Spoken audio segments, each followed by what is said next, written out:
berarti nah nanti pada saat tadi mengukur MAP ini tensinya nggak keluar karena tensinya nggak ada ya, tapi tetap nanti dipasang tensinya ada. Kemarin saya bawa dari Usada nggak sesuai ininya, beda merek. Kemarin saya bawa beda merek. Nah, jadi ini EKG-nya ya. Pada saat ditanya gambaran EKG-nya apa? Sinus ritem atau irama sinus. Kalau ditanya penguji gambaran EKG-nya apa? Sinus ritem atau irama sinus. Apa alasannya kok dibilang irama sinus?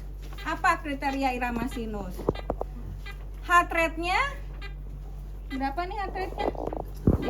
Antara 71 atau 89. Kriteria irama sinus adalah nilai normalnya sinus itu yang paling normal, sinus ritem. Heart rate-nya antara 60 sampai 100. Berarti dia normal kan, sinus ritem. Berarti dia memenuhi kriteria sinus ritem. Karena heart rate-nya antara 60 sampai 100.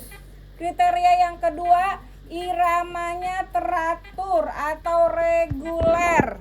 Istilah teratur dan tidak teratur atau reguler dan irreguler itu istilah dalam EKG. Kenapa kok dibilang iramanya teratur?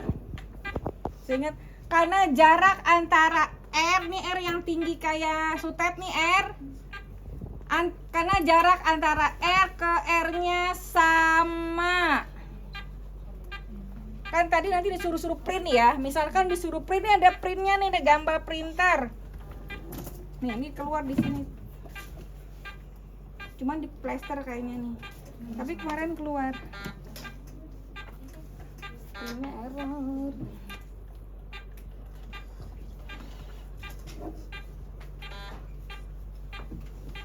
Jangan sampai printnya nggak bisa keluar.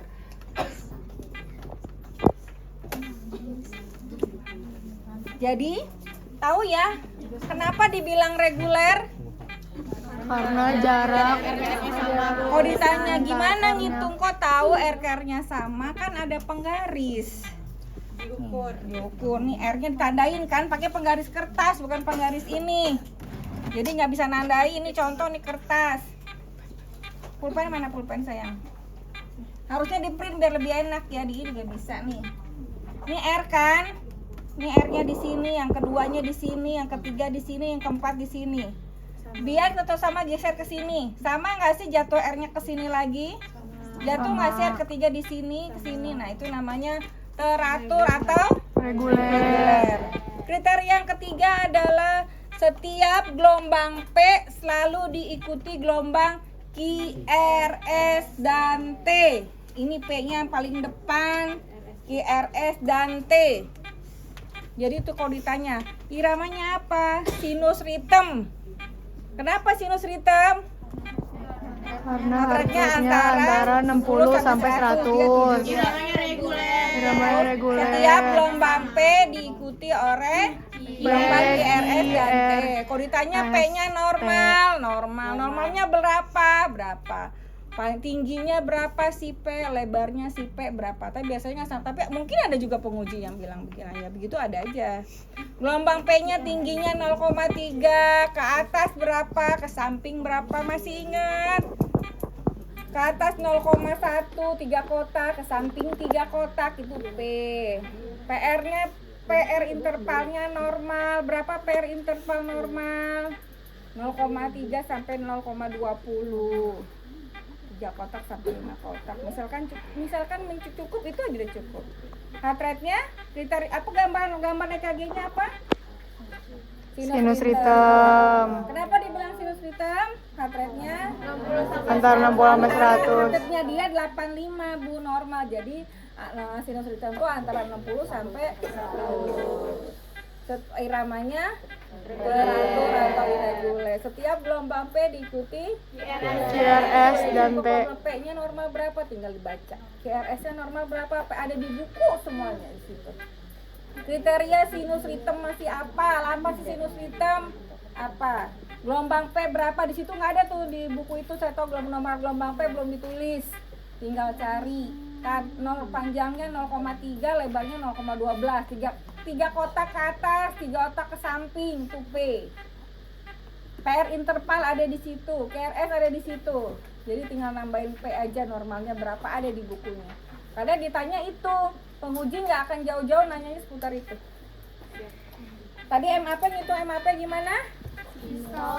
S tambah Tapi nanti 2. potensinya ada, itu udah langsung terpampang di sini MAP-nya ada ya. Tapi nanti ditanya nih, misalkan MAP-nya berapa? Oke. Apalagi tadi?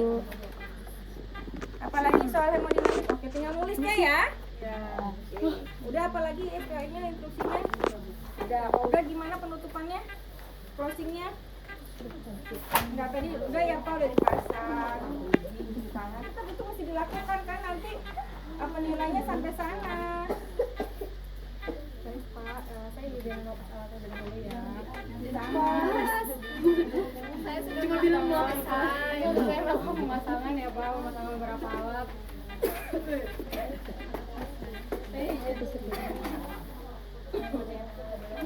Oh ada udah diisi sama kelompok lain, udah ada Bu aja. Data yang ini yang udah ada aja.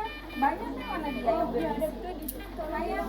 Hintung sih yang jadi kalau ujian masih punya pulpen warna-warni. Karena tiap kode suhu, napas itu beda. Pulpen warna-warni. Gak ada yang gak bawa pulpen karena ngitung tetesan infus, ngitung rumus infus, ngitung rumus dobutamin, rumus epinefrin, rumus dopamin. Bawa kalkulator silakan, tapi rumus mesti ingat. Sekarang cara ngisi ya. Sekarang apa yang dipusingin di hemodinamik dulu nih, jangan sampai kelanjutnya. Apa? Tadi ukur JPP udah? Normalnya jangan lupa, udah yang lainnya tinggal jangan lupa nih dipasangin, tapi kan disiapin nanti ya. Oke. Ingetin warnanya, kalau nggak inget baca jangan ngabisin waktu ngeliat RA mana, RL mana gitu. Kelamaan habis waktu. Pasang tipus mesti cepat, mesti tatapnya gercepnya mesti cepat. Kalau pada saat di kertasnya tuh tempelannya ada bacaan lakukan pengkajian. Boleh sambil ngobrol pengkajian, Pak, sejak kapan seseknya, Pak, bagaimana kalau dia bilang diare sakit perut sejak kapan, masih ada nyeri apa enggak, atau seolah-olah sehat di sini kan sehat, atau seolah-olah udah tadi Bapak minumnya berapa banyak, terus pengkajian apa sih sesuai dengan kasusnya si pasien. Kalau di soalnya ada suruh pengkajian, jadi jangan tiba-tiba langsung aja melakukan. Boleh identifikasi harus, karena itu lihat kasusnya kan di pinjat itu. Pengisiannya yang kemarin ya. Nah, harus ya pulpen warna-warni. Di sini itu diisikan nih, lihat di sini ada kesadarannya. Kesadarannya tuh di sini berapa? Tadi kesadarannya nih, Glasgow Coma Skill-nya berapa? 4, 6, 15. Buka mata, motorik, IMP. Kita EMP kalau kita mata, motor, verbal atau motor, verbal. Ini totalnya berapa? Nah nanti nilai kuantinya, walinya tulis dia kompos mentis apa soporus. Kompos mentis. Mesti diingat ya, siapa tahu nanti yang dikasih pantom dia diem aja. Bisa koma. Oke, nulis di sini. CPP-nya berapa? Tadi tulis ini kan CPP atau PAP strip, ganti JPP. Untuk khusus yang di sini ganti JPP. Tulisin di sampingnya, kan kita nggak ngukur CPP tapi JPP, tulis positif berapa. Nah, besar pupil tadi kan kita nggak ngukur ya, nggak ngukur. Nah terus yang diukur nih CRT, nih CRT juga nggak ada tulisannya kan. Nih tulis strip CRT berapa. Lalu O2 saturasi di sini mesti ditulis di samping aja, tulis nih strip 98 strip di sini O2 sat. Tulisannya di samping JPP disilang, dikasih tanda strip. Jadi didokumentasikan. Kalau untuk mengukur, misalkan ini makanya masih ada tanda warna-warni, tekanan darahnya sistol nih. Silang ke atas sistol. Ke bawah nih tekanan darah langsung gambar garis lurus. Nadi bulat merah. Kalau suhu kita kan pakainya aksila kan, biru. Respirasi silang hijau. Jadi mesti punya pulpen warna-warni kalau ditulis kayak gini, karena beda. Silakan nanti dipelajarin. Lihat, kalau nggak lihat nggak tahu bagaimana. Cara ngisi aja tuh di situ bagaimana tensi suhu.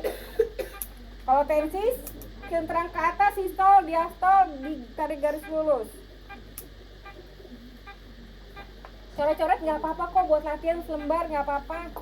Tiap orang lihat ngisi bagaimana tulis, akan lebih enak langsung mengimplementasikan daripada mengawang-awang. Nanti pas ujian dapat itu udah stuck, nggak ngapa-ngapain. Bisa? Sampai situ ada yang mau ditanyakan, ada yang pusing apa? Biar diulang sebelum kita selanjutnya. Cara nulis tinggal dilihat. Ini kan pakai aja, kalau ternyata masih kurang ambil yang baru itu, nggak apa-apa buat latihan. Jangan sampai nanti pengisi itu aja nggak bisa, kan aneh. Ini jamnya, apalagi lihat di sini. Masih ada warna-warni. Oke, ini udah untuk pengukuran hemodinamik. Nanti kan peer to peer kan. Peer to peer jangan kebanyakan, nanti cuma ngeliatin, cukup 3 orang satu grup. Kan ini ada 4 perasat, biar muter 3 gram, 3 perasat. Kalau tidak setiap orang mencoba, itu nggak akan bisa. Nanti grogi, pasti kalau nggak nyoba grogi.